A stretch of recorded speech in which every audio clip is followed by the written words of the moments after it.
नमस्कार मंडळी, मी तुमचा लाडका मित्र वरद विजय चव्हाण आणि मी तुम्हा सर्वांचं माझ्या युट्यूब चॅनलमध्ये स्वागत करत आहे. मंडळी, रघु 350 किंवा रघु 350 आपण काय बोलू आता कसं बोलू माहिती नाही, या नावाचा नवीन मराठी सिनेमा लवकरच आपल्या भेटीला येणार आहे.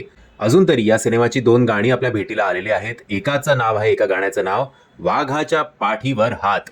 आता ओव्हरऑल हे गाणं बघून पॉलिटिक्स, राजकारण, एक मोठा पुढारी, गावातला पुढारी जो अख्ख्या गावाला डॉमिनेट करतोय आणि त्याच्या मागे फिरणारे त्याचे चेले जे त्याची लाल करतायत थोडं असं वाटतंय. हे गाणं सुद्धा चांगलं झालेलं आहे आणि त्याचबरोबर अजून एक गाणं या मराठी सिनेमाचं आलेलं आहे. ॲम्ब्युलन्सच्या आवाजासाठी माफी असावी. आता बहुतेक मी राजकारणाबद्दल काहीतरी बोललो त्यामुळे मला पकडायला तर आले नाहीत ना, देव जाणे. असो, दुसरं गाणं आलं आहे मनाचा ठाव तुझा. याच्यात आपल्याला चिन्मय उदगीरकर दिसत आहेत आणि आदिती त्यांच्याबरोबर दिसते. हे गाणं सुद्धा बऱ्यापैकी चांगलं झालं आहे. सो एकंदरीत कॉलेज किंवा कॉलेजमधलं राजकारण किंवा गावातलं पुढारी, त्याचा कुठला तरी मुलगा त्या कॉलेजमध्ये असावा आणि चिन्मय उदगीरकर आणि त्याचं काहीतरी क्रॉस होतं का काय माहिती नाही. या सिनेमाचं अजून गाणी आपल्या भेटीला आलेली आहेत, जी गाणी दोन्ही चांगली झाली आहेत. त्या दोन्ही गाण्यांची लिंक तुम्हाला खाली डिस्क्रिप्शन बॉक्समध्ये मी देतोय. बट असा ऑफिशियल टीजर किंवा ट्रेलर मला कुठे दिसला नाही.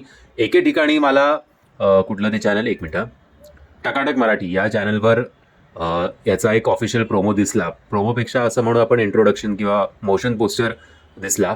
पण टकाटक मराठी हा व्हिडिओ ते ओन करत नाही आहेत, कारण त्यांनी खाली डिस्क्लेमर दिलाय मोठा की बाबा मी या सिनेमाला काही ओन करत नाहीये, माझं काही घेणं देणं नाही या सिनेमाबरोबर, म्हणजे निर्माता किंवा ॲज सच.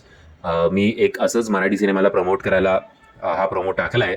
जर त्यांचा मेसेज मी तुम्हाला सगळ्यांना कन्व्हे करतो, त्यांच्या निर्मात्यांना सुद्धा, रघु 350 या सिनेमाच्या, की त्यांनी मराठी सिनेमाला प्रमोट करायला तुमचा प्रोमो टाकलेला आहे. जर तुम्हाला काही प्रॉब्लेम असेल, त्यांनी मला न विचारता कसं टाकलं, तर त्याला संपर्क साधा. त्यांच्या चॅनलवर कॉपीराईट स्ट्राईक किंवा असं आणू नका, असं त्यांनी डिस्क्लेमरमध्ये टाकलंय. सो तुम्हाला सुद्धा विनंती आहे की काही तुम्हाला तो व्हिडिओ टेकडाऊन करायचा असेल तर टकाटक मराठी या चॅनलला कॉन्टॅक्ट करा आणि मग आपापसात मिटवून टाका. बुवा उगाच कशाला कॉपीराईट स्ट्राईक आणते कोणावर. एनिवेज, आता वाट बघूया की या सिनेमाचा ट्रेलर किंवा टीजर कधी येतोय आणि या सिनेमाच्या रिलीजची तारीख काय आहे ती. बाकी या दोनही गाण्यांची लिंक तुम्हाला खाली डिस्क्रिप्शन बॉक्समध्ये दिली आहे. जास्तीत जास्त व्ह्यूज या दोनही गाण्यांना मिळू अशी आशा करतो. वाघाच्या पाठीवर या गाण्याला आत्तापर्यंत जवळपास 91,000 व्ह्यूज आहेत. 2 जुलैला हे गाणं पब्लिश करण्यात आलं होतं आणि मनाचा ठाव तुझा हे गाणं जे आहे ते 20 जूनला पब्लिश झालं होतं आणि त्याला आत्तापर्यंत 1,32,000च्या आसपास व्ह्यूज आहेत. सो हे व्ह्यूज वाढावेत आणि हा सिनेमा सुद्धा जास्तीत जास्त लोकांपर्यंत पोचावा, हीच देवाकडे प्रार्थना. म्हणजे मी आशा करतो तुम्हाला हा व्हिडिओ आवडला असेल. जर तुम्हाला हा व्हिडिओ आवडला असेल तर प्लीज या व्हिडिओला लाईक, शेअर आणि चॅनलला सबस्क्राईब करायला विसरू नका. जय हिंद, जय महाराष्ट्र.